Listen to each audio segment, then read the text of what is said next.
Hey everyone, this is Aaron Cavley. Thank you for hopping by. Just thought I'd bring you by a quick review of some stuff that I've been doing lately, and I'll try to make it quick, I promise.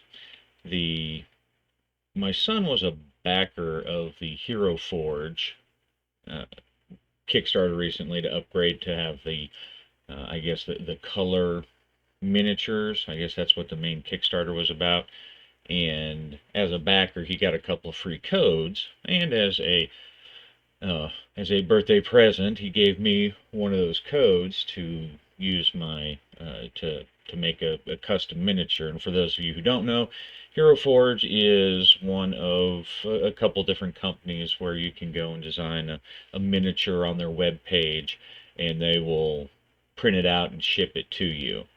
Um, at the time when I was making it, the or when I was deciding which one I wanted to use, I was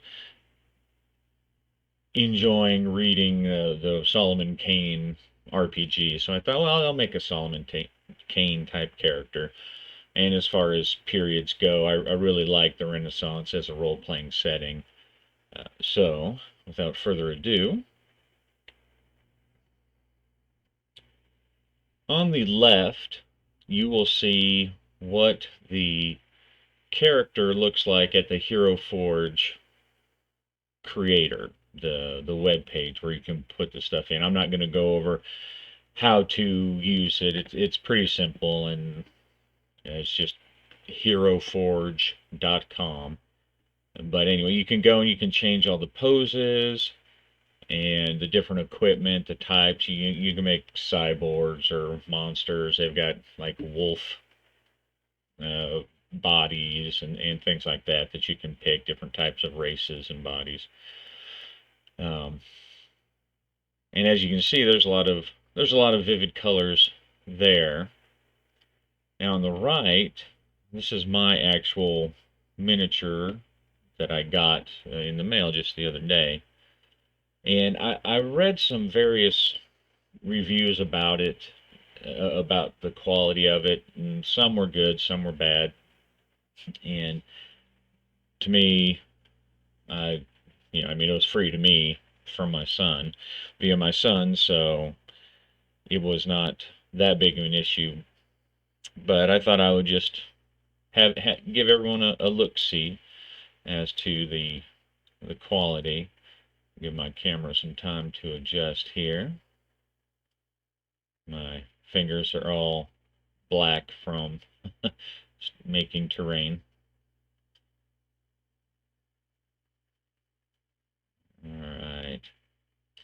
Now my camera, of course, is not the best for zooming in on great details like that, but you do see highlighting, and you do see the different shades and the different colors that uh, that it printed out. It's kind of an interesting technology. I looked a little bit into it, but not enough to actually try to explain the difference because I don't really know that much about 3D printing. But I'll just boil the review down to it was better than I expected. I thought, I really wasn't sure what I would get. There are a couple places where the color didn't take.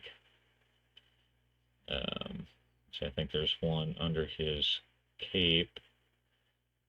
Yeah, you can see a little streak under his cape. I didn't notice it right away, so it's not something that I come up that bothers me. Um, the colors do. One could say the colors look a little washed out comparatively, but for a technology that prints it and colors it by using different colored plastics, I'm pretty impressed. I will say, however, that normally this miniature costs like $45 to do a custom color printed miniature, and I'm just not going to pay that much.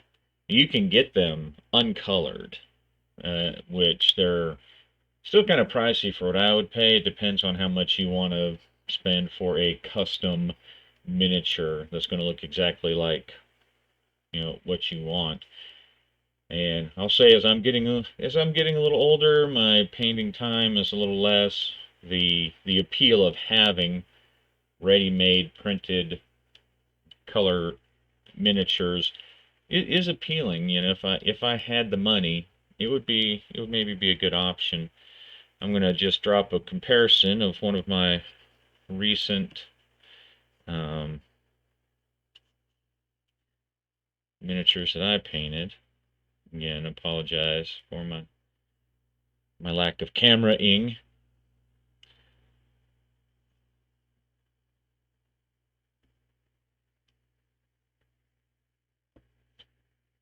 So, and I'm no great artist there, but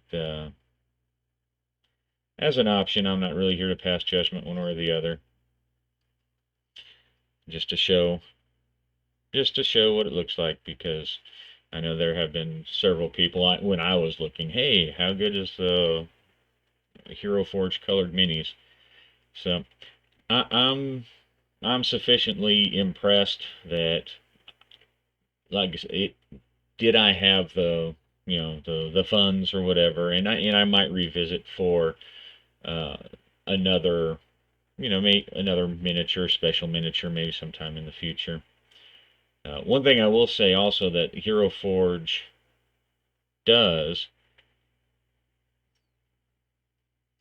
is that you can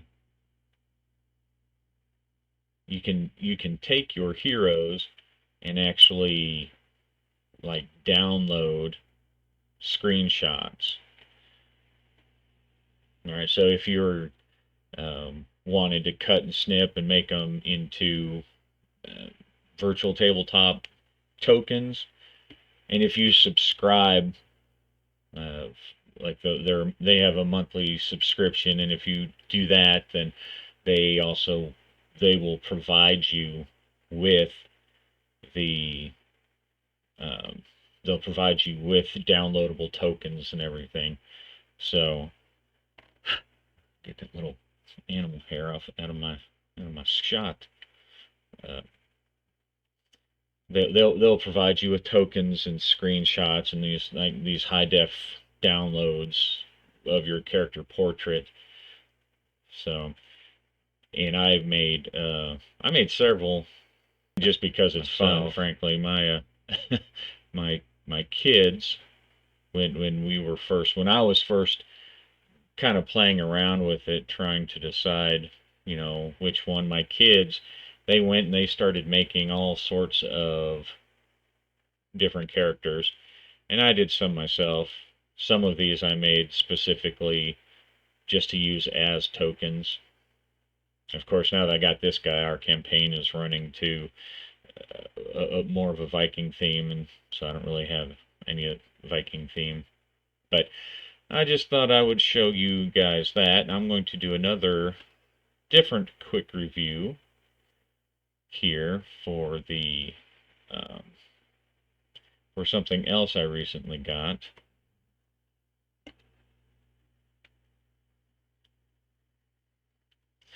Now for whatever reason, I've been playing with making terrain, knowing that I'm probably never going to use it.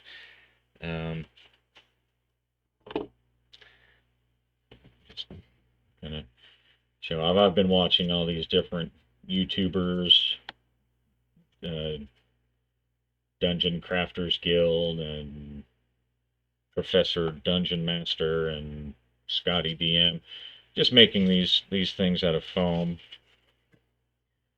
Some little double-sided boards, just for the heck of it. I did actually get to play face to face with somebody recently, and that was fun. But now I've got some more players able to join back in. We're going back to virtual tabletop, so all of my training is to be digital. But in the interest of trying to explore the different tools available, I take off my glasses so that the glare isn't quite so bad. I came across these rollers, and what they are is they're basically they just have these shapes imprinted. Oof. fuzzy. They just have these shapes imprinted, and you're supposed to roll them onto foam. I decided to get two. Again, like I said, I prefer a kind of a Renaissance era, so I wanted to get some cobblestones that were a little more didn't look like some kind of orcs had thrown it together. Um, and I'm not going to say who I got these from specifically because I got them from Etsy, but there's like 72 different people selling them, and some are claiming to have the one true license to be able to sell them. And I don't know if you can see that, but that's what I pressed into the foam. Now it looks okay when you're just looking at it, but to be honest, I think those rollers, they say they're good for foam, and this is just that. What I use is that foam from Dollar Tree that a lot of the crafters recommend because the paper peels off easily, so you can get to the foam. But I won't put my glasses back on. I'll take those off. I'm gonna have to come up with a better light solution. Um, but I took those. I took those and I pressed it in there, and it looks okay. The bricks are cut a little deeper than the other ones, which were stones. It's probably hard to see the pattern on the roller, but the stones were very shallow. They hardly cut into that at all, and the bricks they cut in all right. But one of the things, and this probably user error, but when you're rolling them straight and you don't keep that roller exactly perfect, hopefully you can see it, but the lines look wavy. You know, they don't look even. And at the end of the roller is it's a solid ring, and so you've really got to kind of push it to get it into the foam. And you can see, well, I can see, maybe you can't see, but I can see this line right here where it's extra pressed from that ring that's at the end of the pattern, and it really kind of did that. So and it's really noticeable. So as a floor tile, maybe that would come out after being treated and painted and all that stuff. Um, so I may try to use the bricks because those still look okay. And if I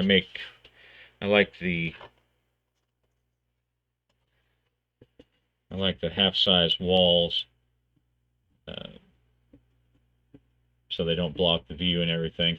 So the roller might work good making half brick walls, but you really have to push hard to get in there. The stones I could not get to go into the foam worth anything at all.